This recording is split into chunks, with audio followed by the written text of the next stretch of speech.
Bonjour à tous.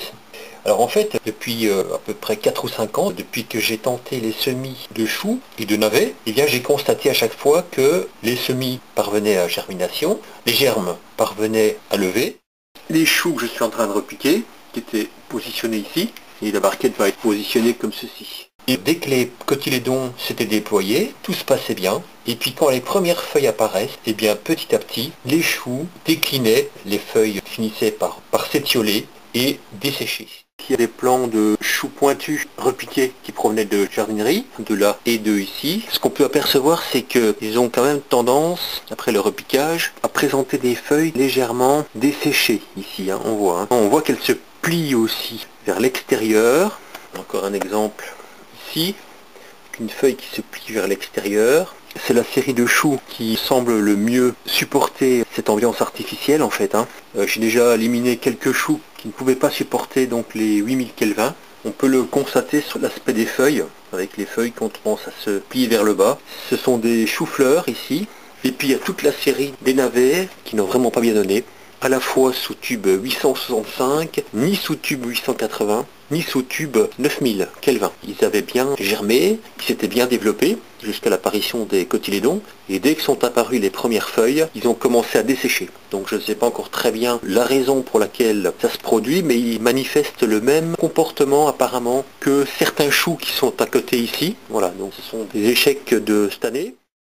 Au départ, j'avais considéré que c'était un niveau d'éclairement insuffisant. Il y a 2 ans, j'avais tenté différentes hauteurs d'exposition au bloc fluorescent. L'année dernière, j'ai pas pu conclure que la cause principale était éventuellement une exposition insuffisante à la lumière, puisque les plants finissaient par dépérir systématiquement. L'année dernière, j'avais tenté différentes expositions lumineuses, donc j'avais tenté différentes ambiances lumineuses. J'avais tenté 6500 Kelvin, 4500, 8000 Kelvin et 9000 Kelvin. Malgré tout, il n'y a pas eu de modification dans le résultat de la croissance des plants, puisque de toute façon, les plants finissaient par s'étioler et dépérir. Donc je m'étais dit, tiens, il y a peut-être une autre condition qui doit interférer sur le bon développement des plants. Alors voici les 2 plants dont j'ai démarré les essais le 2 avril dernier. Alors là, j'ai mis en place une technique assez facile et assez simple, qui consiste à prendre des petits pochetons d'air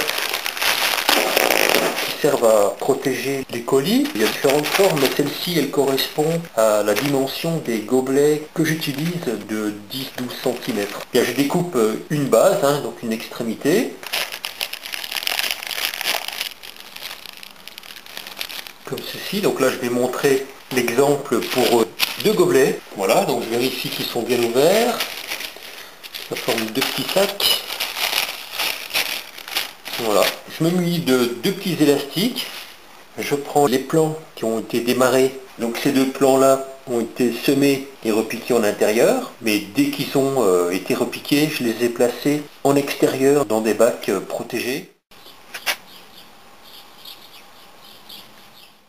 Donc ceux-là, ils ont à peu près une semaine d'extérieur. Mais là, je vais les rentrer pour tester cette technique.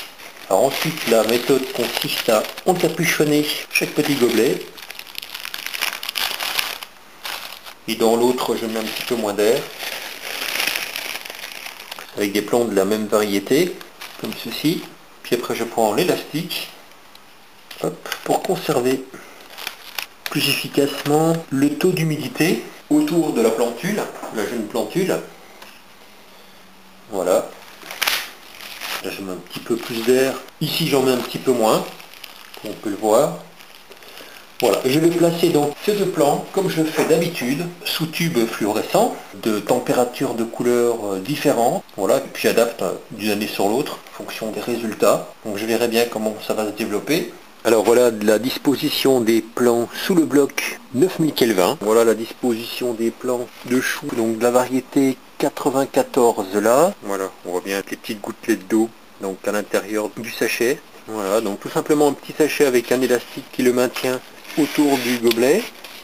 Donc là on est à peu près à 15-20 cm des tubes. Voilà, donc là il y a 4 choux, mais de 2 variétés différentes. Il y a le chou 69 apparemment, et puis au fond on a les choux 93. Et j'ai même testé un sac de couleur bleue, il y a même des sacs de couleur verte. On peut même faire des filtres de couleur. Donc ça fait à peu près 12 jours maintenant qu'ils sont sous une ambiance de 9000 Kelvin, et avec ce petit environnement, ce petit dôme d'humidité, ce petit microclimat. Et on va regarder ensemble donc la différence d'état. Donc il s'agit de choux 94, des choux de Milan qui avaient été semés le 15 mars. Voilà, donc on va regarder maintenant l'aspect de ces plants après avoir été placés dans de telles conditions. Donc on voit bien l'humidité qui est permanente, l'humidité à saturation qui est permanente dans le petit sachet. Donc on n'a pas de possibilité d'évaporation, très peu. Le système est assez étanche. Voilà, regardez-moi ces choux comme ils sont beaux. Ils n'ont pas filé, puisque les cotylédons sont restés exactement au même niveau qu'au départ, mais par contre, les feuilles sont bien belles, elles sont bien épaisses. 15 mars, c'est un plant qui a à peine un mois. Normalement, ces semis, je devais les semer un peu plus tôt.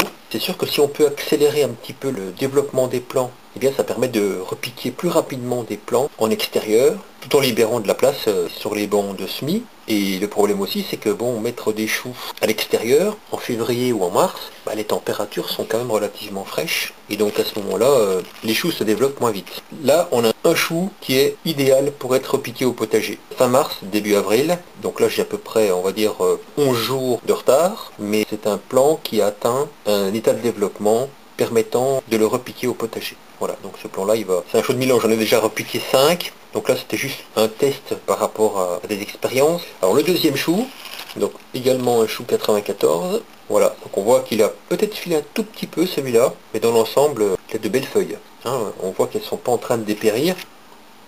Voilà. Voilà, donc on a quand même des choux qui ont une belle couleur bien verte, bien prononcée.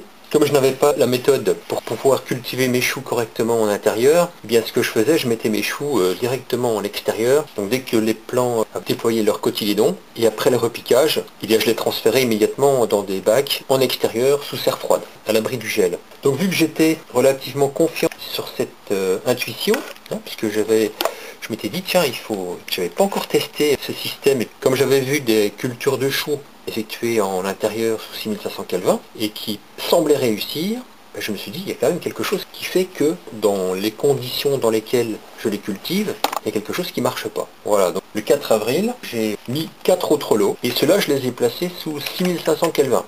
Un premier chou, je vais prendre celui-ci par exemple.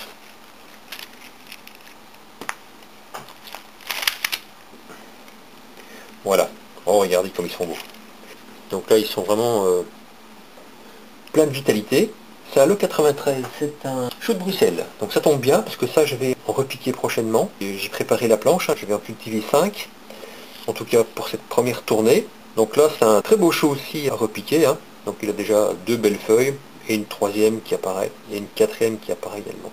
Donc visiblement, manifestement, cette acclimatation sous humidité, ils ont bénéficié vraiment d'une humidité adaptée. Hein. Ils sont toujours restés avec le gobelet trempé dans une réserve d'eau. Ils ont bénéficié du substrat d'un terreau universel et classique. Donc rien de particulier. Je vais prendre un autre chou, parce que ceux-là ils semblent bizarres. Ils ont tendance à développer des grandes feuilles.